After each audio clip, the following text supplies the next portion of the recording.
Hello there everyone, Ashnflash here and welcome on into a early LEGO Marvel Superheroes What If set review. Today we are looking at the brand new set number 762001. This is the Captain Carter and the Hydra Stomper, and this is actually going to be available starting on August the 1st for $29.99 USD or $39.99 Canadian. Also special thanks to LEGO for sending this to me early to do a review for. And this comes with 3 minifigures, and I think that it's a really interesting set in concept. I think that it's interesting that they're doing so much for What If, and I don't really mind. It's the show that I'm most looking forward to, and I think that the figures here that we're getting a lot of firsts here, honestly. We're getting a first Peggy Carter figure, as well as a regular Steve Rogers, and technically an MCU Red Skull, which we'll touch on. We'll circle back to when we look at the figures, but of course, the main issue is the color. Color of the mech is wrong. It should be an olive green or even sand green I would have settled for. But I get why they did green, because they've got all the parts available in green. And also, it probably just makes for a better toy for kids. So I can see it from that point of view, and I don't really have a problem with it, but we'll talk about that as we go through. But anyways, without further ado, let's go ahead and let's take a closer look at one of 3 Iron Man mechs releasing this summer for Marvel. So if you don't know what If is, it's basically just telling stories of different changes. So for this set, it's what if Peggy was the one that took the super soldier serum? Well, Steve wants to still be involved, so Howard Stark makes him this Iron Man mech to fight alongside. So it's really interesting. It's a little confusing, and I think they've just included this to reassure or retell kids that, hey, Steve Rogers, he's Captain America, because we've got that there. It's not in any of the pictures or anything like that. And even if, why would there be a Captain America shield if in this universe there's the Captain Britain, Captain Carter? Very confusing, but it's really interesting. I really love the concept of the mech, and even the actual design of this mech is really unique. These arms, I've never seen arms like this on a mech before. It's very, very strange. The design of them, they've kind of used these little Technic pieces there so that you can have it like always angled forward. Like, I don't really know. It's kind of weird, like almost like punching, I guess. So that's kind of interesting. It does have 4 fingers there, and you can actually close it on in and hold a figure if you wanted to, as well as they both have stud shooters, which I guess are kind of like cannons that will shoot out like this. And yeah, that's kind of interesting. And the actual arc reactor, though, there in the center, I guess maybe it's not an arc reactor back then, it's actually a glow-in-the-dark piece, which is really cool. Which you can see right there. It's actually glowing in the dark. Unfortunately, I don't have blinds, but this is the darkest I can get it right now. But you can see what I mean by that 1x2 tile in there, that it allows it to light up the chest. But anyways, you've got a sticker there for the shield, like I said before, as well as this like hatch or something. Then you've got this little sticker there going across there, which is neat.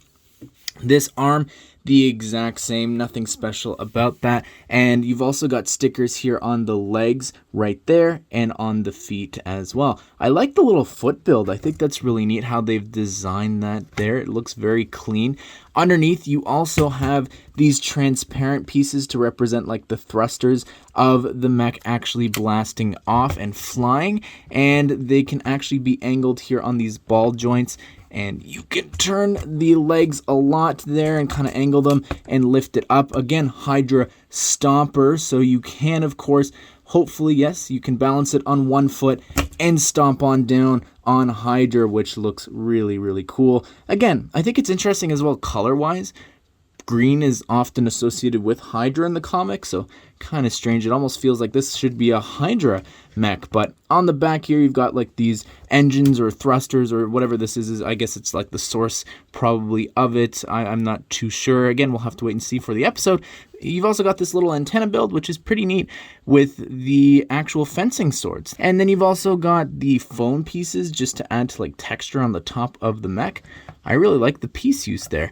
But of course, there's one more thing you want to see with that, and that's this. This mask here, the helmet, can lift right on up very easily and bend on back, and it allows you to actually have the chest piece open on up here. You grab your Steve Rogers figure, slide him on inside, and then you close it up with the front and the top, and he's good to go, ready to stomp on some Hydra.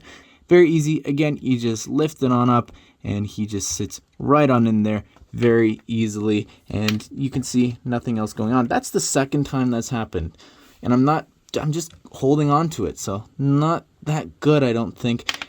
But, oh, I didn't mention, there's also stickers here on the side there of the hands as well. And here is Captain Carter, and I've seen a lot of people share the same sentiment as myself. We're a little disappointed that she's getting the stealth suit before Steve. I like the idea of it. I'm excited to see it used in the show, and also the fact that we are actually getting two variants. I'm glad that she has this suit because she is, of course, coming in the minifigure series, which I guess is still technically a wasted spot, but at least there, supposedly she's coming in the red ones that we've seen from the trailers with the red Union Jack and everything. So I think that it's cool that we are getting this variant of her here.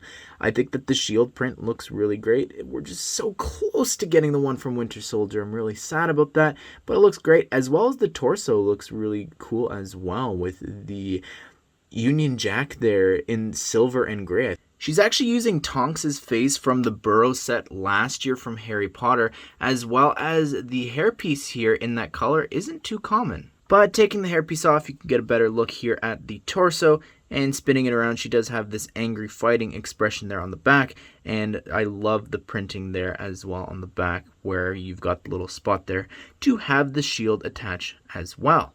And here is our first ever official Steve Rogers figure, and it's really interesting, the history of their faces, because this is actually the young Han Solo face, and in the past, Hawkeye has used Steve's face from Civil War, but then now in Endgame, he used the Han Solo face, and now Steve's using it again. So I guess LEGO thinks that Chris Evans and Jeremy Renner look the same, but I think that the hairpiece works well for him. I would have preferred maybe the Coulson comb over, but I think the torso printing works and looks really great there for him.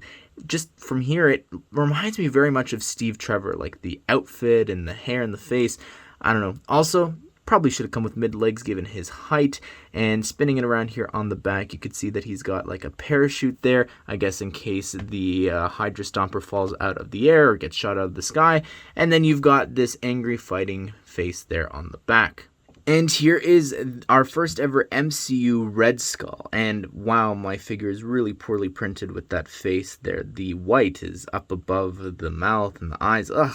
Anyways, it's interesting. This is actually technically the torso and the head is the same from last summer's Avengers Tower, but they've actually added the Darth Sidious legs, and that's been used so many times in so many different themes, so it works well. I think it looks really good, and it kind of completes the figure here for an MCU version of Red Skull.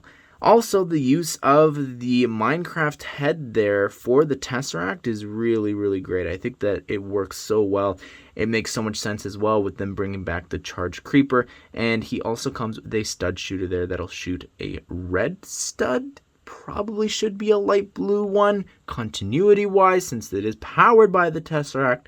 It's okay, LEGO. It's okay. It's easy to swap out, but the back torso printing's great and no head printing needed. But there you have it, everyone. That is my review of the Captain Carter and the Hydra Stomper set, and I think that this is really great. I think that, you know, it'll sell well. Mechs and Iron Man mechs specifically are always great sets that interest kids, so I think that it's exciting, and you know what? Honestly, it just shows that LEGO needs to do more for their Disney Plus shows. If this sells well, hopefully that's a message to them to return to What If, maybe do some more, as well as the other shows that need some love that haven't really gotten anything besides the minifigure series that's going to be coming out in September. But anyways, everyone, I would love to hear your thoughts about this set. Are you going to be picking this up? You can already pre-order if you wanted to on Shop at Home.